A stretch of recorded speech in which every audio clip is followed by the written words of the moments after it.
Question 16. Let x1, x2, xn be a random sample of size n from a distribution have PDF f of x comma theta is equal to 1 upon theta e की power minus x upon theta where x lies between 0 to infinity.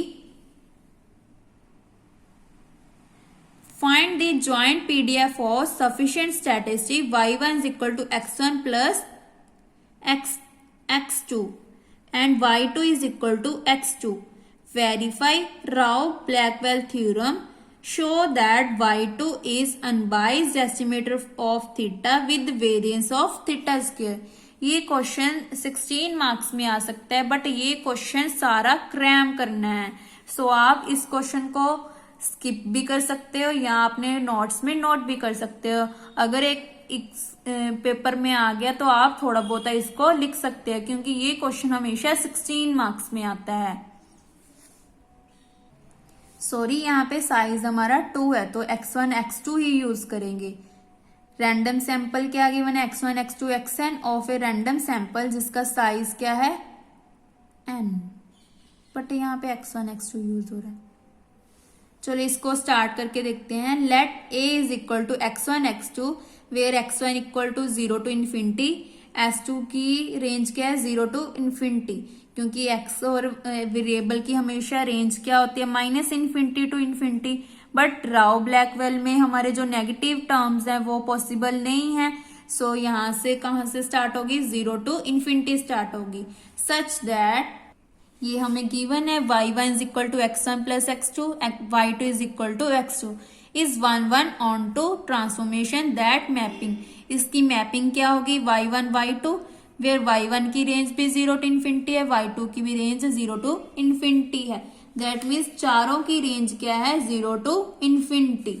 Now ये क्या होता है, Jacobian, जिसका formula क्या है, curl x1 x2 curl y1 y2 curl x1 upon curl y1 curl x2 upon curl y2 curl x1 upon curl y2 curl x2 upon curl y2. That means x1 को पहले ले लिया y1 y2, फिर y2 x2 को ले लिया y1 y2. Then इसका derivative कर देंगे जो हमें क्वेश्चन में गिवन है. तो क्या आ गया, 1 माइनस 1 0 1. ये x1 x2 कहाँ से लेंगे, हम यहाँ से लेंगे. x2 तो हमारा सीधा ही पता है y2 के इक्वल है, तो x2 का with respect to y1 derivative किया तो 0, अगर y2 के विद रिस्पेक्ट टू किया तो 1. यहां से भी हम वैल्यू निकाल लेते हैं x1 की.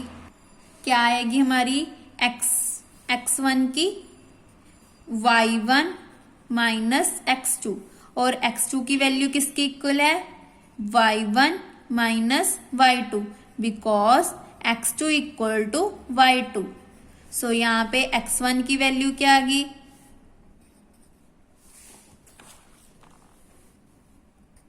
y1 माइनस y2, और x2 की वैल्यू क्या आ गई, y2.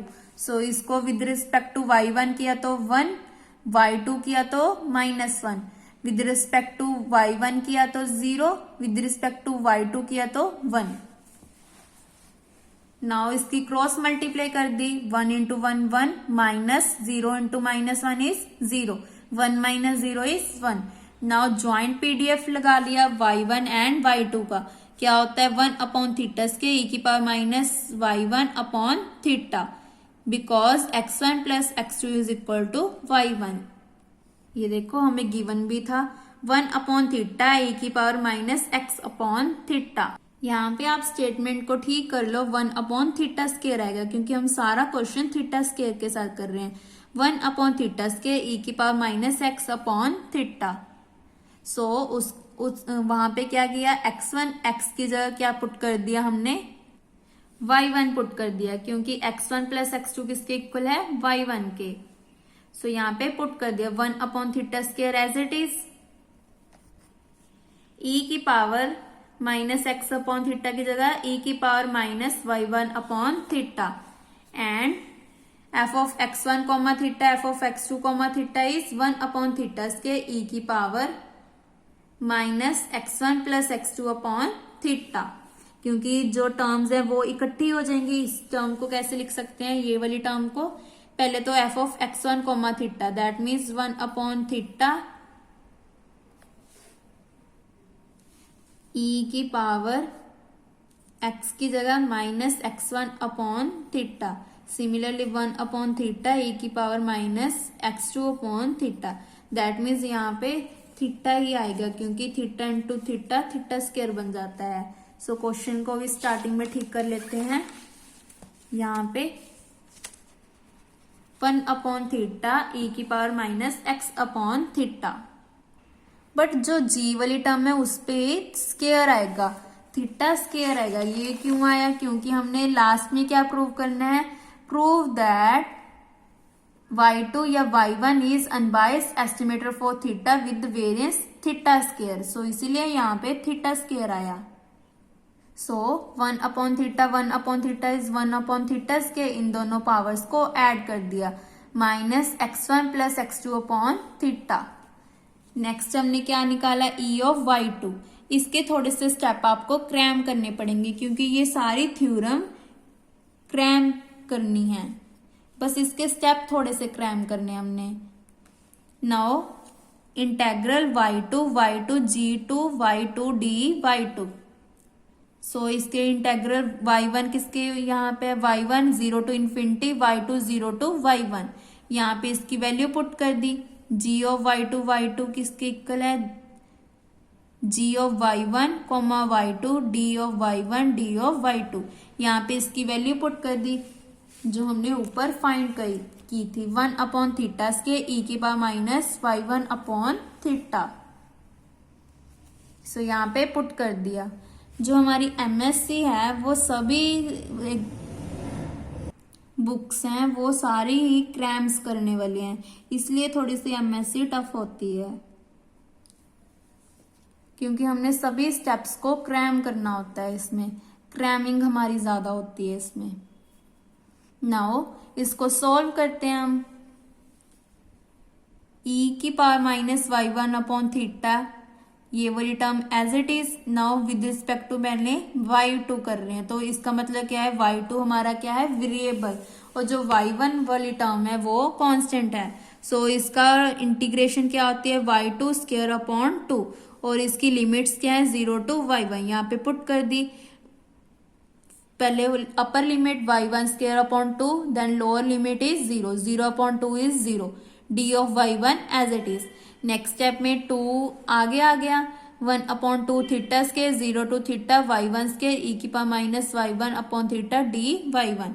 नेक्स्ट स्टेप में ये फर्स्ट फंक्शन, सेकंड फंक्शन ये वाला, first function as it is, second की इंटीग्रेशन माइनस इसका फिर से डेरिवेटिव, फिर से इंटीग्रेशन, प्लस फिर से डेरिवेटिव, फिर से इसकी इंटीग्रेशन। ये हमारी एक ही लाइन में सारी इंटीग्रेशन होगी। सो ये स्टेप मैंने पहले कैसे किया, first as it is, second की इंटीग्रेशन, फिर हम जो साइन है वो ऑल्टरनेट चलेंगे, plus minus plus minus plus minus and so on. ये कब तक चले जाएगा, जब तक हमारा जो डेरिवेटिव है वो 0 ना आ जाए, क्योंकि ई वाली टर्म का जितना मर्जी डेरिवेटिव कर लो वो कभी भी फिनिश नहीं होगी। इसलिए हमेशा जो कांस्टेंट टर्म जल्दी आ जाए उसको हमेशा फर्स्ट फंक्शन लेते हैं, और जो ई वाली टर्म होती है उसको हमेशा सेकंड टर्म लेते हैं, सेकंड टर्म। नेक्स्ट स्टेप में क्या कि इसका डेरिवेटिव, इसका फिर से इंटीग्रेशन, इसका फिर से डेरिवेटिव, फिर से इंटीग्रेशन, और लिमिट्स क्या है, 0 टू इन्फिनिटी। नेक्स्ट स्टेप में पुट कर देंगे, हमें पता है ई की पावर माइनस इन्फिनिटी इज 0, ई की पावर 0 इज 1, तो इस रूल को अप्लाई कर देंगे। तो सॉल्व करके क्या आ गया, 1 upon 2 theta square 0 minus 0 plus minus 2 theta की पावर 3 0 माइनस 1। सॉल्व करके क्या आ गया, 1 अपॉन 2 थीटा स्क्वायर 2 थीटा की पावर 3, 2 के साथ 2 कैंसिल, स्क्वायर के साथ 1 कैंसिल, तो theta, that means E of y2 is equal to theta. Next क्या करेंगे, ई ऑफ y2 स्क्वायर निकालेंगे। सो स्क्वायर वाला सॉल्व करके क्या आ गया, 0 to infinity 0 to y1 y2 square, यहाँ पे इसकी वैल्यू पुट कर दी, क्या थी हमारे पास, g of y1 comma y2 की 1 upon theta square, E of minus y1 upon theta, जैसे हमने यहाँ पे पुट की थी। यहां तक तो हमारा सेम स्टेप्स हैं। नेक्स्ट स्टेप में मैंने क्या किया, पहले y2 वाले को सोल्व किया। चेंज किस में आया, मैं पीछे हमने y2 लिया था, हम यहाँ पे y2 स्क्वायर को सोल्व करें, क्योंकि आगे जाके इसकी वैल्यूज को हमें यूज करना है, इसीलिए हम इसको फाइंड कर रहे हैं। नेक्स्ट स्टेप में मैंने क्या किया, 1/3 theta square 0 to infinity y1 cube e की power minus y1 theta D theta. ये हमारा बन गया फर्स्ट फंक्शन, ये second function. So first function as पहले तो sign positive negative positive negative positive, ठीक है। पहले फर्स्ट का डेरिवेटिव y1 की पावर 3, नेक्स्ट में 3y1 स्क्वायर, फिर 6y1, फिर 6, उसके बाद डेरिवेटिव करेंगे तो 0, दैट मीन्स यहां तक आएगा। पहले इसकी इंटीग्रेशन e की power minus y1 upon theta, इसकी इंटीग्रेशन एज इट इज, नीचे इसका डेरिवेटिव मीन्स की 1 अपॉन थीटा। नेक्स्ट स्टेप में मैंने क्या किया, इसका फिर से इंटीग्रेशन e की power minus y1 upon theta, ऊपर क्या आ जाएगी स्क्वायर, फिर क्यूब, फिर पावर 4। नेक्स्ट स्टेप में लिमिट्स पुट करेंगे, upper limit minus lower limit, e की पावर माइनस इन्फिनिटी सीधा 0 बन गया, 0 minus 0 plus 0, that means last वाली टर्म बच गई हमारे पास, e की power minus infinity 0 minus e की power 0 is 1, that means last term में क्या आएगा, ये 1 अपॉन थीटा की पावर 4 है, इसको ऊपर ले जाएंगे, 6 थीटा की power 4, 0 minus 1, that means minus minus plus 6 theta की पावर 4 अपॉन 3 थीटा स्क्वायर, 3 1 जा 3, 3 2 जा 6, 2 थीटा स्क्वायर आ गया। इसकी वैल्यू थी थीटा और इसकी वैल्यू आई है 2 थीटा स्क्वायर। सो यहाँ पे इसकी वैल्यूज को यूज करेंगे। देन नेक्स्ट स्टेप में g1 y1 को सोल्व किया, 0 to y1 g of y1 comma y2 D y2। सो इसकी वैल्यू पुट कर दी, g ऑफ y1 y2 की 1 अपॉन थीटा स्क्वायर e की power minus y1 upon theta. So y2 के with respect to करें तो y2 variable है, जो y1 है वो क्या हो गया कांस्टेंट। तो यहाँ पे हमारे पास y वाली टर्म है नहीं, तो यहाँ पे 1 लिख दिया। सो 1 का डेरिवेटिव y2 और लिमिट्स क्या है 0 to y1, तो y1 minus 0, that means y1 e की power minus 1 y1 upon theta theta square, y1 lies between 0 to infinity. Next इसका कंडीशनल प्रोबेबिलिटी निकालेंगे g of y2 upon y1। So condition को solve करके क्या आ गया 1 upon y1, क्योंकि ये इसका फॉर्मूला होता है, पीछे इसकी वैल्यू पुट कर दी। g1 y1 की वैल्यू क्या आई थी हमारे पास, y1 e की power minus y1 upon theta theta square, तो यहाँ पे पुट कर दी, इसीलिए हमने उसकी वैल्यूज को वहां पे सोल्व किया था।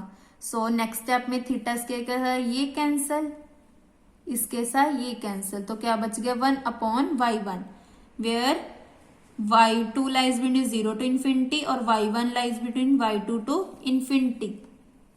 नेक्स्ट हमने e of y2 comma y1 की अप्लाई कर दी, 0 to y1, ये वाली आगे आती है, g of y2 comma y1, इसकी वैल्यू क्या आई है 1 अपॉन y1, यहाँ पे पुट कर दी d ऑफ y2, मीन्स की ये टर्म क्या है हमारी कांस्टेंट, और इसका integration y2 square upon 2, 0 to y1 हमारी लिमिट्स आ गई।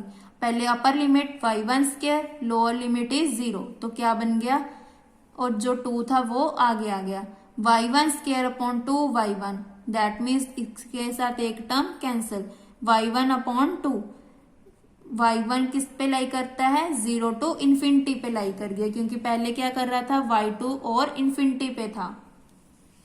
इसका मतलब ये कहां से अप्लाई रेंज के आगे 0 to infinity, that means y2 की भी और y1 की सेम रेंज आ गई 0 to इन्फिनिटी, क्योंकि हम स्टार्टिंग में भी इसकी रेंज क्या लेकर चल रहे हैं 0 to इन्फिनिटी 0 to इन्फिनिटी, और सिमिलरली x1 x2 की भी रेंज क्या थी 0 to इन्फिनिटी।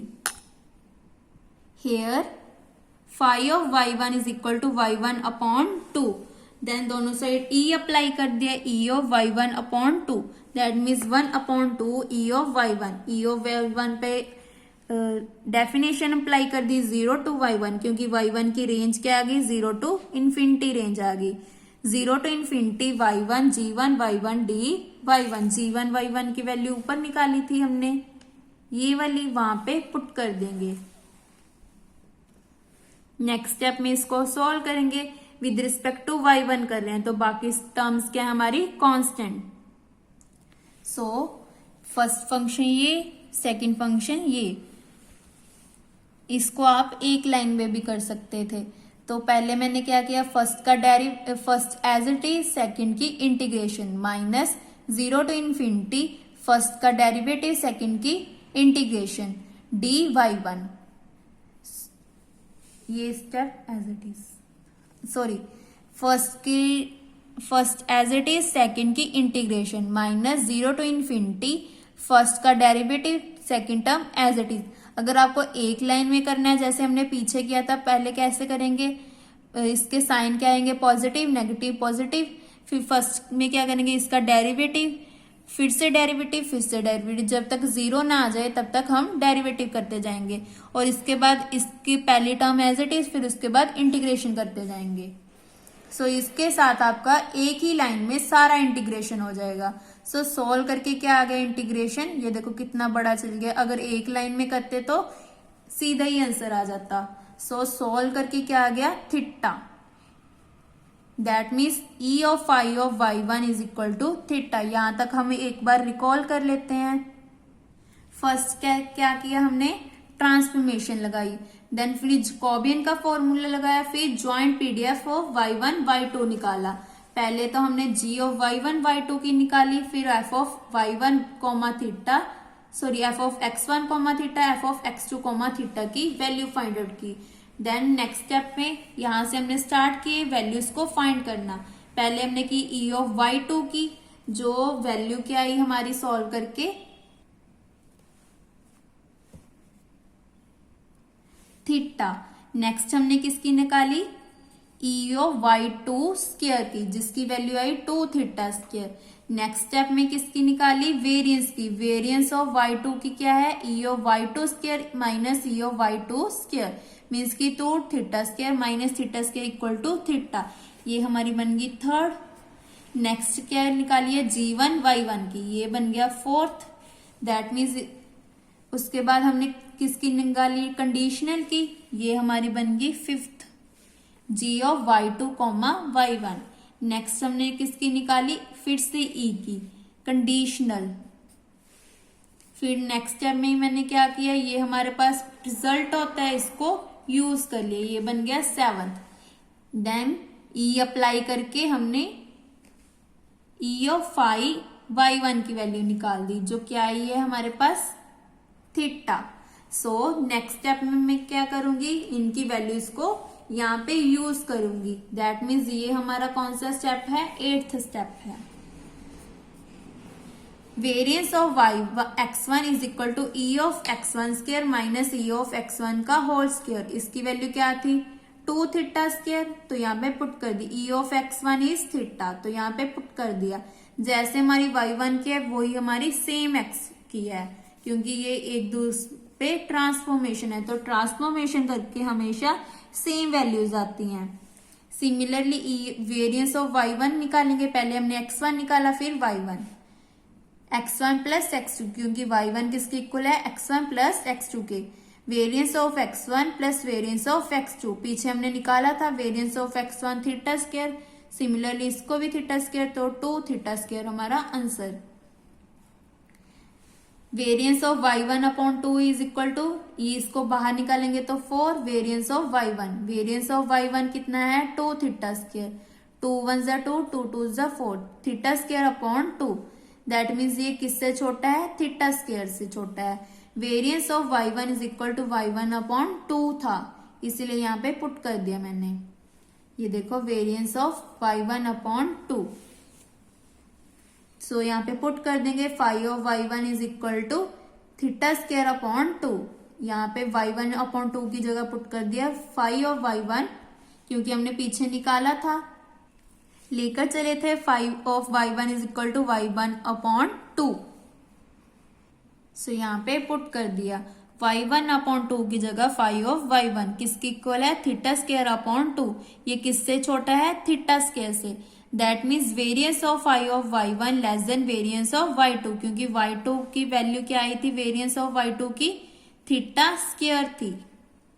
ये देखो वेरियंस ऑफ y2 की वैल्यू क्या आई थी, थीटा स्क्वायर आई थी। So variance of phi of y1 is less than variance of y2। Therefore, phi of y1 is equal to y1 upon 2 is an unbiased estimator of theta।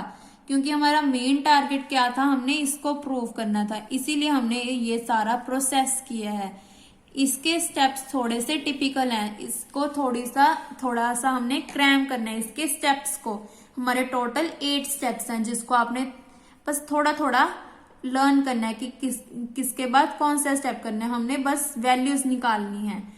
सो हमारा result बन गया variance of phi of y1 is always less than variance of y2। That means phi of y1 is equal to y1 upon 2 is always unbiased estimator for theta.